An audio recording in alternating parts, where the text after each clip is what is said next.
अस्सलाम वालेकुम। ऑनलाइन मिस्त्री में खुशामदीद। मैं हूं यासर अरफात। आज का हमारा मौजू है जी, आपके घर की मजबूती किस चीज़ में है। पिछली वीडियो थी मेरी साल और सूतर की अहमियत से मुतल्लिक कि आपकी दीवार साल और सूतर यानी आपके घर की खूबसूरती साल और सूतर पर मुनहसर है। एक कमेंट एक भाई ने किया कि साल सूतर से हमारा क्या ताल्लुक़, वो तो मिस्त्री ने करना है। तो उनके लिए अर्ज़ ये है, और जो बहुत सारे कमेंट भी मुझे आते हैं कि हमारा काम मिस्त्री ने ऐसे कर दिया ऐसे कर दिया है। वो मिस्त्री ने नहीं किया, वो काम आपकी वजह से ऐसा हुआ है। क्योंकि ऐसी बात नहीं कि मिस्त्री को पता नहीं, सिर्फ़ और सिर्फ वो काम गलत इसलिए होता है कि आपने उसे अलर्ट नहीं किया होता कि भाई ये काम हमने इस तरह करवाना है। आपके मिस्त्री को ये पता होना चाहिए कि जो आपसे काम करवा रहा है उसे आप काम के बारे में पता है, इसलिए वो मिस्त्री फिर काम गलत नहीं करेगा। साल और सूतर का आप उसे बेशक आपने नहीं करना, हाथ से पकड़ के नहीं करना, लेकिन आपने उसे ये अलर्ट कर देना है कि हमें काम साल और सूतर में चाहिए, तो फिर वो काम साल और सूतर में करेगा। तो चलते हैं मौजू की तरफ। आपके घर की मजबूती, जैसा कि मैंने पहले बताया कि आपके साल और सूतर से घर खूबसूरत होगा, और आपका बेसिक पॉइंट जो दीवार है अगर वो साल और सूतर में है तो आपके सारे काम खूबसूरत होंगे। इसी तरह मजबूती का दारोमदार आपकी दीवार पे है। अगर आपकी दीवार मजबूत है तो आपका घर मजबूत है। उसके ऊपर जो भी लवाजमात किए जाते हैं, मसलन प्लस्तर किया जाता है, तो वो दीवार को खूबसूरत करने के लिए किया जाता है, दीवार को मजबूत करने के लिए नहीं। जो सीमेंट में जो प्लस्तर में सीमेंट डलता है वो प्लस्तर को मजबूत करने के लिए होता है, दीवार को मजबूत करने के लिए नहीं होता। तो दीवार को मजबूत करने के लिए क्या किया जाए कि हमारी दीवार बेहतरीन और मजबूत बने, आज का हमारा मौजू ये है। सबसे पहले हम बात करेंगे दीवार की मजबूती के लिए सबसे अहम चीज़ जो होती है वो है ईंट की तराई।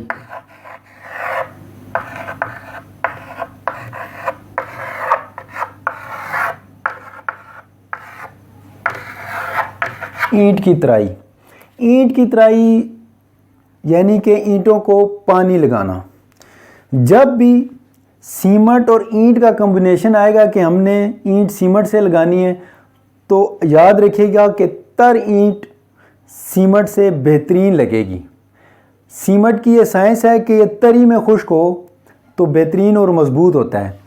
ईंट कितनी तर होनी चाहिए, पहले मैं आपको बताता चलूँ कि ठेकेदार को फ़ायदा क्या होता है। ठेकेदार को सबसे बड़ा फ़ायदा होता है टाइम की बचत।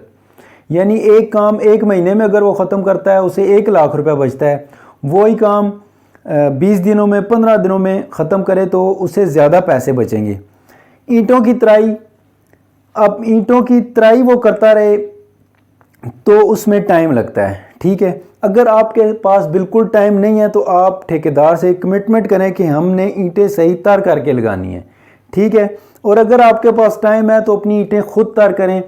कोई भी आपके फ़ायदे के लिए नहीं सोचेगा, हर बंदा अपना फ़ायदा सोचता है। ठेकेदार अपना फ़ायदा सोचेगा, खुश्क ईंटें लगाएगा, मतलब कि उस टाइम की बचत करेगा कि ईंटों को इतराई लगाते रहेंगे। अब वो बस ईंटें लगाने की कोशिश करेगा, ठीक है। ईंटें आपने तर लगानी है। ईंटें कितनी तर लगनी चाहिए, ईंटों को इतनी तराई करें कि वो खूब भीग जाएं, और 10 से 15 मिनट बाद, तराई करने के 15 मिनट बाद अगर आप ईंट को उठाएं, खुश्क हाथ से ईंट को उठाएं तो आपके हाथ पे तरी महसूस हो।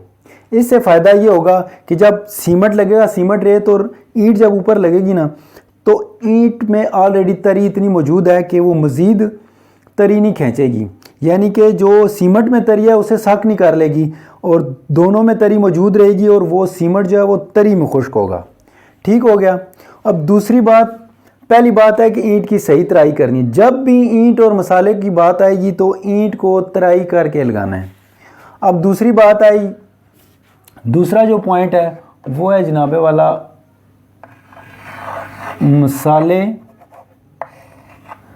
मसाले का रेशो।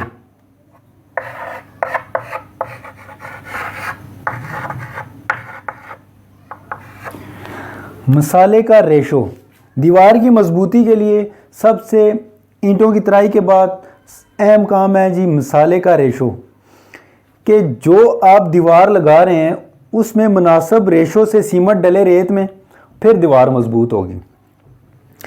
और याद रखिएगा 4 इंच की दीवार है, होती 4.5 इंच की है, अलमारूफ 4 इंच।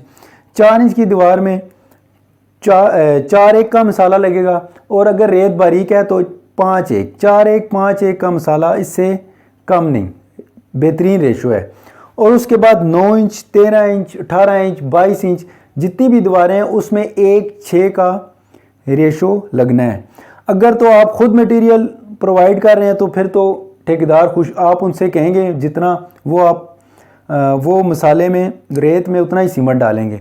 अगर आपका काम विद मटेरियल है तो आप कमिटमेंट कर लें कि हमने 4 इंच की दीवार में इतना मसाला आप लगाएंगे, 9 इंच की दीवार में इतना लगाएंगे, 13 इंच की दीवार में इतना लगाएंगे और 18 इंच की दीवार में इतना लगाएंगे। उसके बाद तीसरी बात आती है, तीसरा पॉइंट हमारा होगा दीवार की मजबूती के लिए पॉइंट, मसाले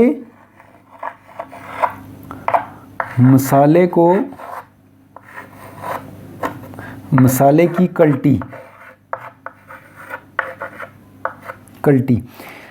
कल्टी से मुराद यह है कि जो हम मसाले को परतावे देते हैं बेलचे से, एक तरफ इस तरफ, एक तरफ उस तरफ, एक दफ़ा इस तरफ, एक दफ़ा उस तरफ।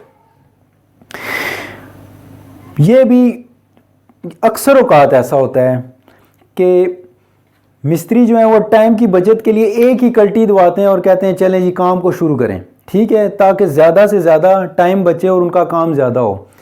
आपने निगरानी में जो मसाला बना रहा है उसकी निगरानी रखनी है, और ये आपका हक है।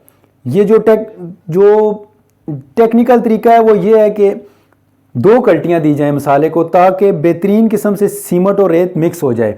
इससे नुकसान क्या होता है, जब एक ही कल्टी देते हैं ना तो सही तरह सीमेंट मिक्स नहीं होता, एक रद्दे में बहुत तेज़ सीमेंट आ जाता है और दूसरे रद्दे में बिल्कुल निरी रेत आ जाती है। उनका तो टाइम बच जाता है लेकिन आपका बेड़ा गर्क हो रहा होता है।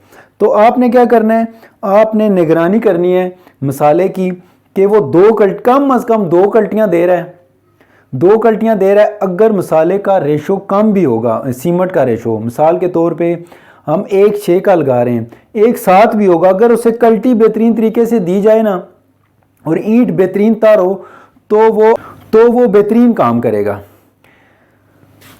तो 3 बातें आपने हमेशा याद रखनी है जब भी दीवार बनानी है। ईंट बेहतरीन तराई करनी है, मसाले का रेशो जो मुनासिब रेशो है, ठीक है, मैं आप रेशो आपको बता चुका हूँ, वो रेशो होना चाहिए। और नंबर 3 मसाले की कल्टी, यानी कि मसाला कम अज़ कम 2 दफ़ा बेलचे से, एक दफ़ा इधर एक दफ़ा उधर परताया गया हो, ठीक है। ये 3 चीज़ें आपकी दीवार को बेहतरीन और मज़बूत बनाएंगी। उम्मीद करते हैं ये वीडियो आपको पसंद आई होगी। एक और मालूमाती वीडियो के साथ फिर हाज़िर होंगे, तब तक दीजिए हमें इजाज़त। अल्लाह हाफिज़।